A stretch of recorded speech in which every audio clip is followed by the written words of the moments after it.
अस्सलाम वालेकुम viewers, welcome back.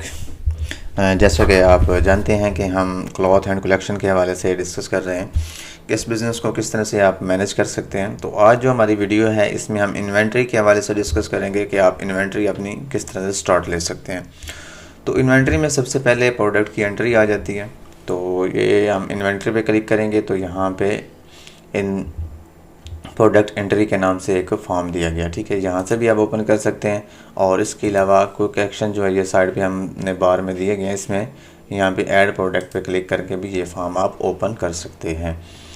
तो यहाँ पे आपने सबसे पहले जो है वो बारकोड अपना यानी कि यहाँ पे लिखना होता है। उसके बाद कोई कैटेगरी है आपकी, सब कैटेगरी है, कोई ब्रांड है, वो यहाँ से आप दे सकते हैं।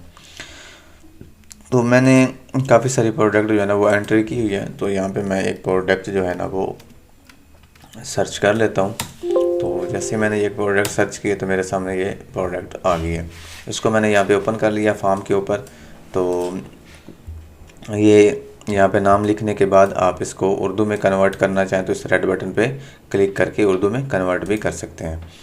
और उसके बाद यहाँ से आप इसको यानी कि कोई आपका जो ब्रांड है, ये कंपनी है, किसी से आपने सामान लिया वो दे सकते हैं। उसके बाद सप्लायर जो आपको सामान देता है उसका नाम यहाँ पे आप दे देते हैं, ठीक है।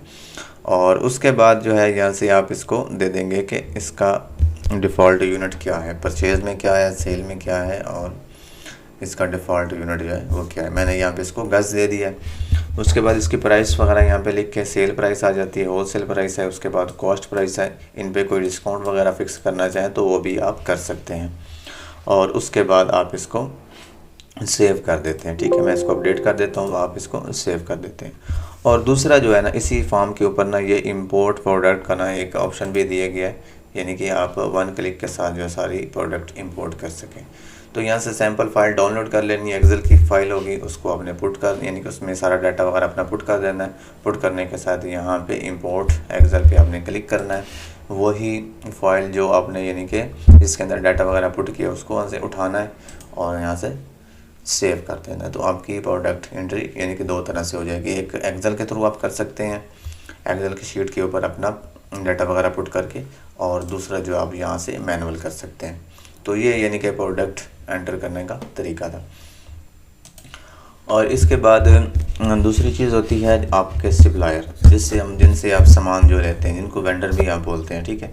तो यहाँ पे अगर मैं देखूँ तो उसको हमने किस तरह से ऐड करना है। तो यहाँ पे ट्रांजैक्शन मॉड्यूल पे हम क्लिक करेंगे तो यहाँ पे ये सप्लायर मास्टर के नाम से एक मॉड्यूल दिया गया। यहाँ पे आपने ड्रॉप डाउन पे क्लिक करना है और यहाँ पे आपने न्यू सप्लायर रजिस्ट्रेशन फॉर्म जो है इस पर क्लिक करके इसको ओपन कर लेना है। तो यहाँ पे ना ये जैसे फॉर्म ओपन होता है तो यहाँ पे आप अपना डाटा वगैरह जो है ना वो पुट कर सकते हैं। तो मैंने काफ़ी सारे जो है ना वो पुट किए हुए हैं। तो ये मैं एक जो है ना ओपन कर लेता हूँ।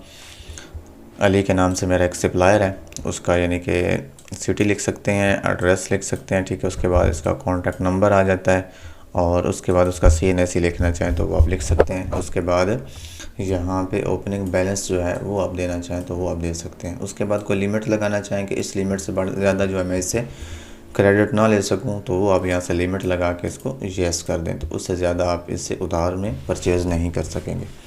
तो इसको आपने यहाँ से अगर पिक्चर लगाना चाहें वो लगा सकते हैं और उसके बाद इसको आप सेव कर दें। इस तरह से यानी कि आपने इनको यानी कि इनकी प्रोडक्ट यानी कि सप्लायर जो है ना वो इनके रजिस्ट्रेशन कर सकते हैं। और इस तरह अगर सप्लायर को इंपोर्ट करना चाहें तो वो इंपोर्ट का ऑप्शन भी अवेलेबल है। यहाँ पे इंपोर्ट सप्लायर फ्रॉम एक्सेल की शीट इस पर ओपन करेंगे और यहाँ से सैम्पल फाइल डाउनलोड करके उसमें अपना यानी कि सप्लायर पुट करने के साथ उनको आप सेव कर देंगे।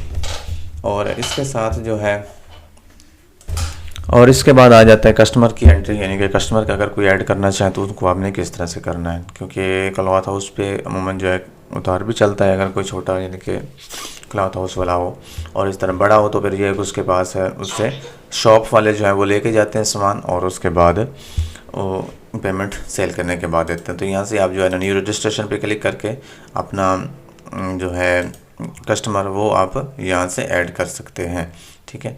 तो ये काफ़ी सारे मैंने ऐड कर रखे हैं पहले से सप्लायर कस्टमर। तो ये आदिल नाम का मेरा एक कस्टमर है, उसका, यानी कि आपने इस तरह से डिटेल जो है वो पुट करनी है। कॉन्टैक्ट नंबर लिखेंगे, एड्रेस लिखेंगे, और उसके बाद कोई मैनुअल खाता पहले चल रहा था तो उसका यहाँ पे रेफरेंस दे सकते हैं आप, ठीक है। और इसी तरह ओपनिंग बैलेंस वगैरह देना चाहें तो वो दे सकते हैं, और उसके बाद क्रेडिट पे लिमिट लगाना चाहें कि इससे ज़्यादा ये मेरे से उधार ना ले सके, तो वो भी यहाँ से आप लिमिट लगा के इसको यूज़ कर दें, ताकि उससे ज़्यादा आप उसको सामान ना दे सकें। और उसके बाद आप इसको सेव कर दें, ठीक है। और पिक्चर वगैरह लगाना चाहें तो वो भी लगा सकते हैं, ठीक है। और ये मैनुअल तरीका है कस्टमर ऐड करने का। और इसके अलावा अगर एक्सेल में करना चाहें तो वो भी आप यहाँ से क्लिक करेंगे, यहाँ पे इंपोर्ट कस्टमर, यहाँ से इसमें जाके यहाँ से फ़ाइल डाउनलोड करेंगे। फ़ाइल डाउनलोड करने के उसमें अपने कस्टमर पुट करें और यहीं पे आके इसको इंपोर्ट कर दें। तो ये तरीका था कि आपने किस तरह से ऐड प्रोडक्ट करनी होती है और कस्टमर सप्लायर किस तरह से आपने ऐड करने हैं। ये यानी कि एक स्टार्ट है इन्वेंट्री ऐड करने का। और नेक्स्ट वीडियो में हम देखेंगे कि किस तरह से आपने प्रोडक्ट का स्टॉक डालना होता है और किस तरह से आपने उनको परचेज़ और सेल करना है। तो मिलते हैं नेक्स्ट वीडियो में। आज के लिए इतना ही। अल्लाह हाफ़िज़।